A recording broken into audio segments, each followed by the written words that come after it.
Ya,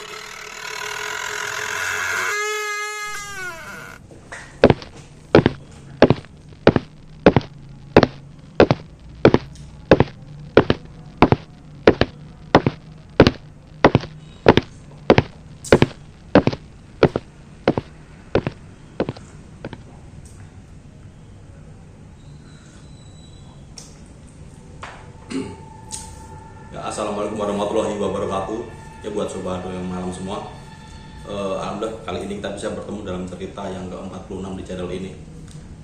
Mohon maaf ya sebelumnya sempat vakum untuk beberapa minggu karena sibukan pekerjaan dan sama sekali nggak ada waktu untuk mengambil atau tag video ini, dan alhamdulillah hari ini kita bisa bertemu dalam channel Dongeng Malam. Ya, dalam cerita kali ini saya akan bercerita tentang pengalaman dari Mbah Yo yang berhubungan dengan kematian seorang tetangganya di saat itu barengan dengan adanya acara hajatan yang kematiannya disebabkan oleh salah satu ilmu hitam yang memang saat itu sedang merajalela.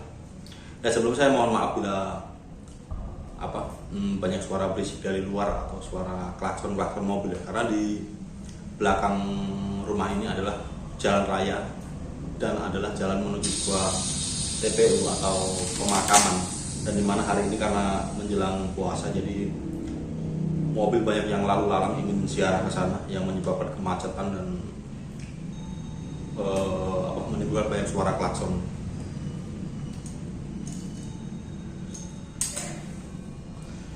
Ya, sebelum cerita ini saya mulai, saya ingin mengucapkan terima kasih pada sobat Dongeng Malam semua yang sudah like, sudah subscribe, sudah komen, dan sudah membagikan video dari channel ini.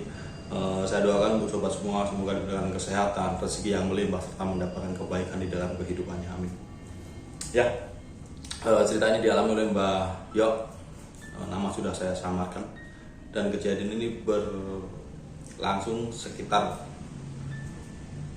tahun 60-an akhir ya, karena Mbah Yo itu waktu itu usianya masih remaja sekitar 7 atau 8 tahun. Pokoknya kejadian ini terjadi sekitar menjelang tahun 70-an. Atau mungkin 70 awal ya. Pokoknya nggak jauh-jauh dari situ. Jadi termasuk cerita horor klasik. Nah, jadi begini ceritanya. Di suatu kampung tersebut yang sudah saya ceritakan pada cerita sebelumnya, ada beberapa orang yang menganut ilmu hitam yang disebut Ajian Condobirowo, dan Ajian Condobirowo tersebut itu memberikan perwujudan atau pengawalan pada seseorang yang memiliki ilmu Condobirowo tersebut menjadi sosok wujud yang biasanya berbentuk hitam dan besar, dan makhluk hitam dan besar ini biasanya dia meminta makan atau memangsa itu dari sejenis hewan. Kalau hewannya sapi, kalau yang lebih besar lagi ya manusia. Memang sih nggak masuk di akal, tapi saat itu kejadian seperti itulah yang terjadi. Jadi kalau nggak sapi ya manusia, dan ciri-ciri kematiannya pun sama, mati mendadak dengan tubuh gosong atau berdarah itu. Dan biasanya jarang banget ada saksi yang melihat, tapi sudah diyakini kejadian seperti itu ya. Untuk percaya atau tidak ya monggo, itu hak sobat semua. Ya, kejadiannya siang itu di desa tersebut ada hajatan pernikahan, dan apabila ada hajatan pernikahan itu pasti orang-orang pada rewang, pada ngumpul di situ, terutama warga sekitar dan saudara terdekat. Dan untuk pemuda-pemudanya pasti ada yang nyinom itu nyinom atau peladen akan memberikan pelayanan kepada tamu, yaitu baik minuman atau makanan itu yang ke meja tamu, yang mengantarkan makanan ke meja tamu, ada yang menyambut tamu. Nah, saat itu Mbah Yo itu usianya masih remaja dan dia belum didapuk menjadi sinoman itu. Jadi siang itu dia di rumah, dan bapak ibunya itu kebetulan rewang di tempat orang hajatan tersebut.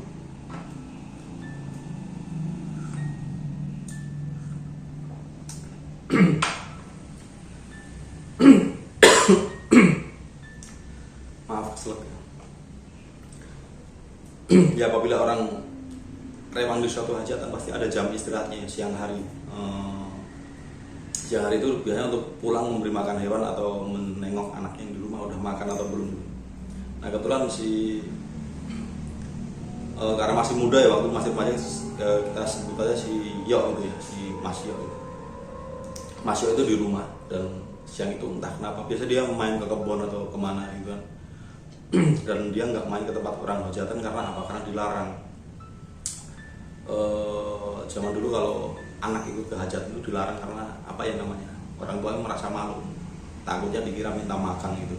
Jadi si Mas Yo ini pun di rumah, dan siang itu menjelang zuhur, dia tidur. Kamarnya itu itu rumah limasan Jawa zaman dulu ya. Jadi yang blok depan tuh ngeplos, dan blok belakang itu dibikin gudang sama kamar gitu pokoknya. Nah Mas ini kamarnya di pojokan, dia tiduran di situ, masih dari balai bambu dengan alas tikar, dia tiduran di situ. Sambil tiduran tuh dia ngelamun kan. Dan menjelang tidur tiba-tiba dia melihat dari atas batas kamarnya, kan dulu cuma disekat pakai apa namanya, anyaman bambu juga, jadi sekat kamar tuh nggak full sampai menyentuh atap, itu nggak jadi setengah. Nah pas dia melihat ke batas kamar itu, anyaman bambu di atasnya duduk sosok hitam yang cukup besar. Cuman apa, dia itu sundul, kepalanya sundul ke genteng kan, ke genteng di atas. Karena Mbah Yo ini kaget kan, dia terperanjat itu, dan dengan gerak cepat si sosok tersebut tuh langsung melompat dan menerkam si Mbah Yo ini kan. Langsung tangannya dipegang dengan sambil mengucapkan kata-kata itu dengan suara berat, tak ingkut getihmu. Nah bahasa inilah yang agak membingungkan. Kalau tak ingkut itu, kalau bahasa Jawa saya sendiri kurang paham, cuman menurut Mbah Yo yang diucapkan adalah seperti itu. Tapi kalau diambil secara makna apa ya, secara makna yang tersirat, tak ingkut getihmu, mungkin tak minum darahmu atau tak cucuk darahmu gitu. Si Mbah Yo teriak sambil melawan karena dia dipegang dan posisinya diputar ke belakang gitu kan. Jadi badan taruh depan dan si makhluk ini ada di belakangnya kan. Nah tiba-tiba dari arah luar tuh ada yang membuka pintu dengan cukup keras kan, buak, karena pintu zaman dulu kan jarang dikunci kalau siang, jadi mau didorong aja, dan pintunya dari bahan papan itu, papan yang cukup tebal, jadi menimbulkan suara yang cukup keras.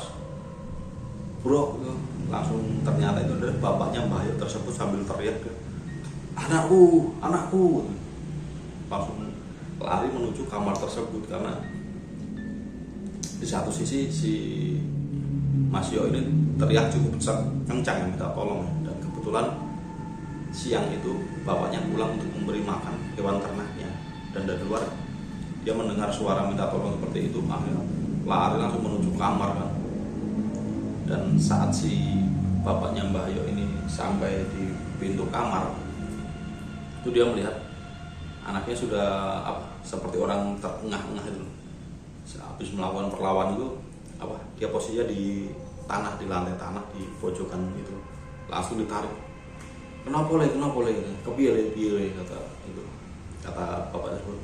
Dan si Mas Yo ini belum bisa bercerita ya, akhirnya ayo ke depan dulu, diajaklah ke depan, dikasih minum sambil terengah-engah kan, cerita kenapa. Akhirnya si Mas Yo pun cerita bahwa kejadian seperti ini, ada sosok di atas pembatas itu yang menerkam saya Pak. Terus dia ngomong tak ingkut getihmu, kemudian saya diputar, saya ngelawan sekuat tenaga. Terus untung bapak datang, kalau nggak tahu deh. Si bapaknya ini kan sedikit ngerti juga, wah kurang ajar, cari makan kemana-mana lah. Ntar kamu diem di sini katanya. Akhirnya si bapaknya Mbah Yo tadi muterin rumah sampai ke kebun.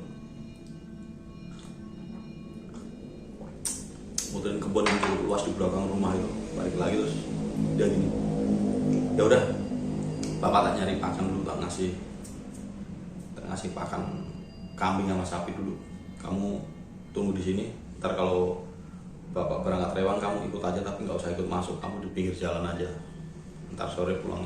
Kamu main di pinggir jalan aja. Jangan dekat ke orang hajatan. Ntar sore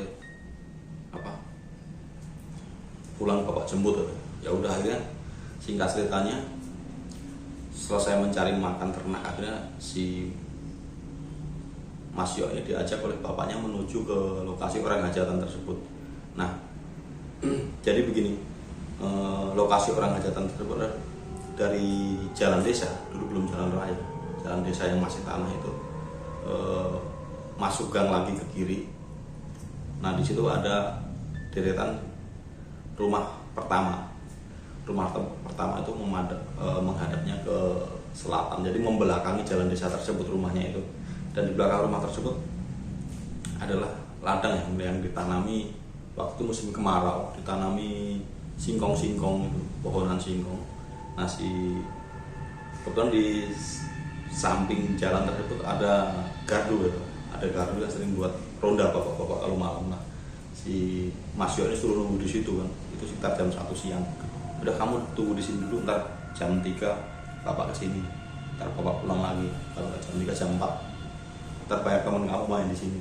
Ya udah, akhirnya waktu itu sekitar jam 1:30 kan masih sepi ya, hanya lalu lalang satu orang dua orang yang pergi ke hajatan itu. Cuman karena itu bukan jalan utama menuju ke hajatan, jadi lumayan sepi. Jadi keramaian itu terfokus di rumah yang hajatan dan bagian depan kan biasanya seperti itu.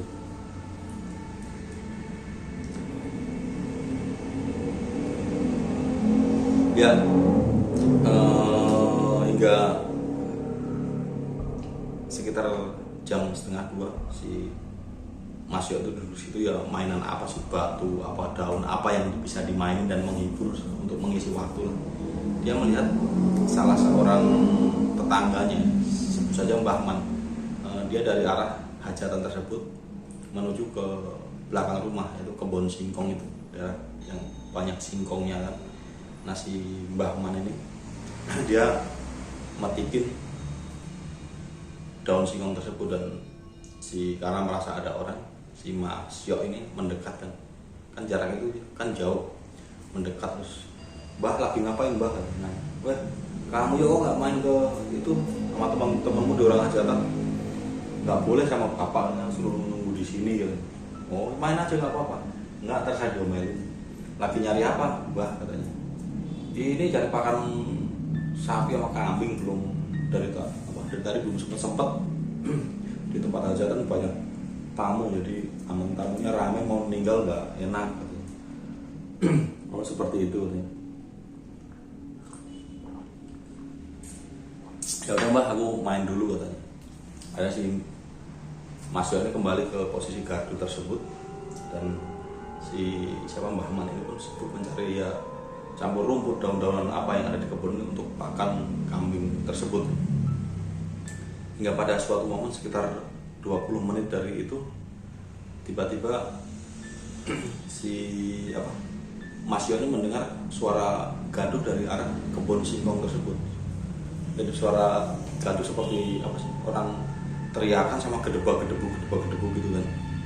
Akhirnya karena pohon singkongnya cukup lebat ya, daunnya cukup lebat kan, si Mas Yo ini mendekat ke arah batas dari kebun tersebut kan agak tinggi. Dia melihat ke situ. Nah, dari kejauhan tadinya kan dia melihat si Mbah Yo ini kadang kepalanya nongol kan tinggi tuh, kadang lebih tinggi, kadang posisinya dia lebih tinggi dari pohon singkong tersebut, kadang lebih rendah.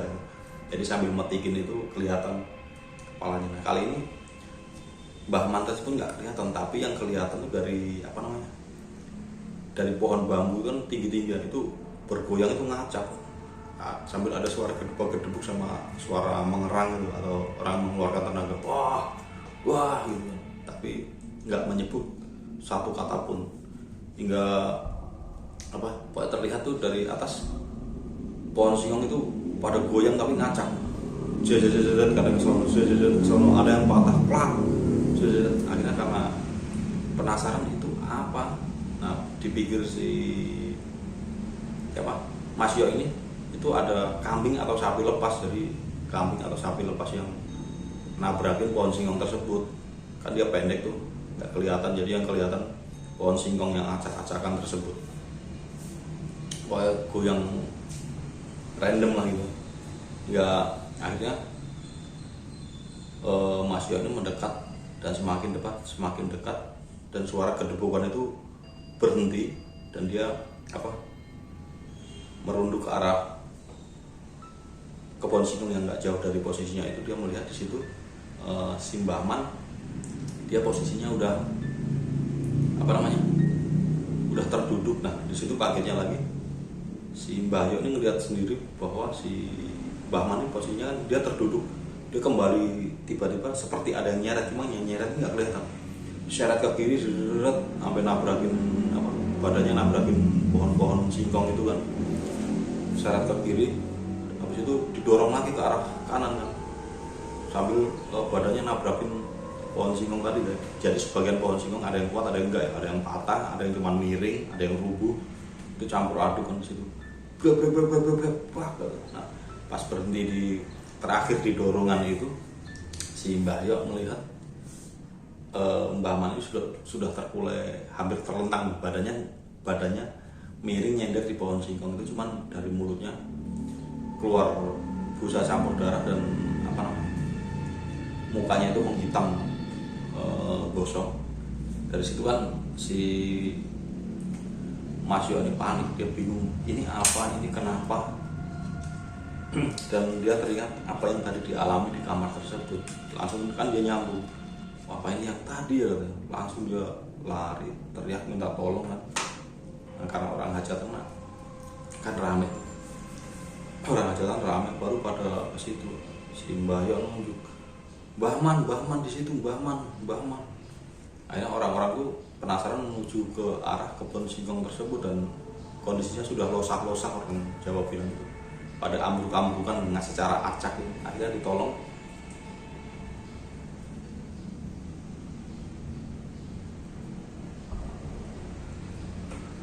Terus sama warga dibawa ke rumahnya, karena rumahnya ternyata nggak jauh dari situ, dibawa ke depan. Dan akhirnya orang yang berada di hajatan yang rewel tersebut sebagian konsentrasinya terpecah menuju ke rumah Mbah Man tersebut. Akhirnya Mbah Man dibawa, dan si Mas Yo ini karena sebagai yang melihat kejadian tersebut ya, otomatis dia diwawancarai. Dan kebetulan bapaknya Mas Yo ini ikut menjenguk ke situ, dan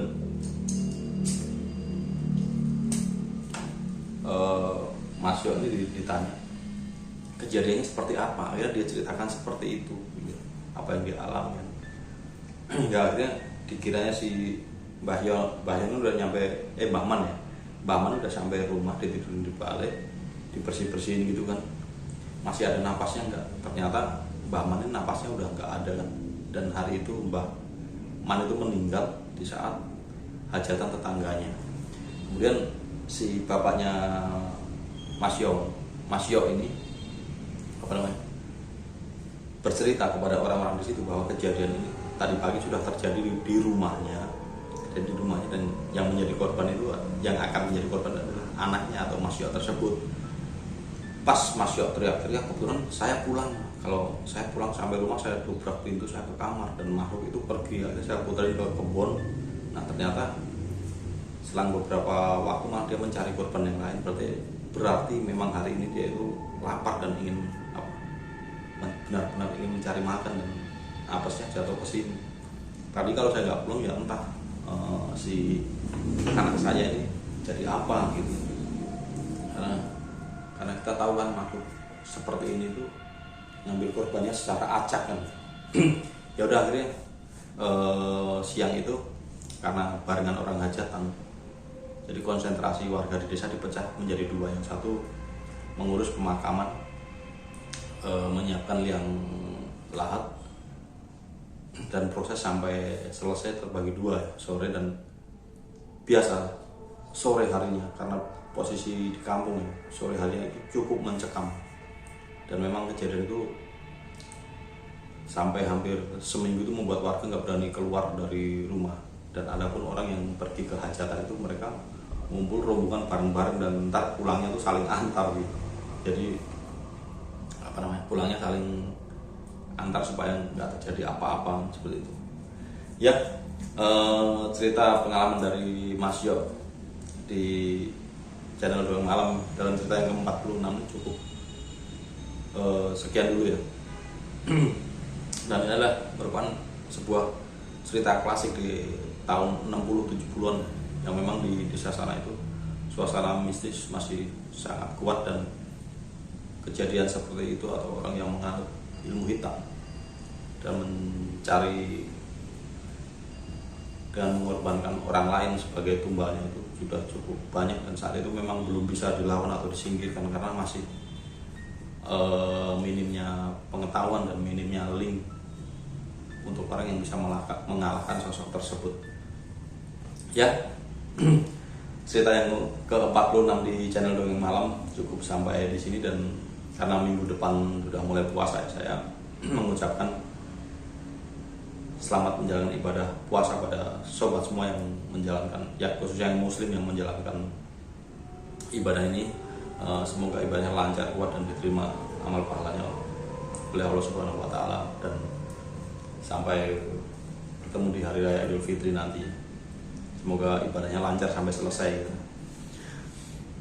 Ya, tak lupa saya mengucapkan terima kasih pada sobat Dongeng Malam semua yang sudah like, sudah subscribe, dan sudah komen dan sudah share video dari saya. Saya ucapkan terima kasih, dan semoga sobat Dongeng Malam semua diberikan kesehatan, rezeki yang melimpah, setelah mendapatkan kebaikan di dalam kehidupannya. Amin. Assalamualaikum warahmatullahi wabarakatuh. Salam Dongeng Malam.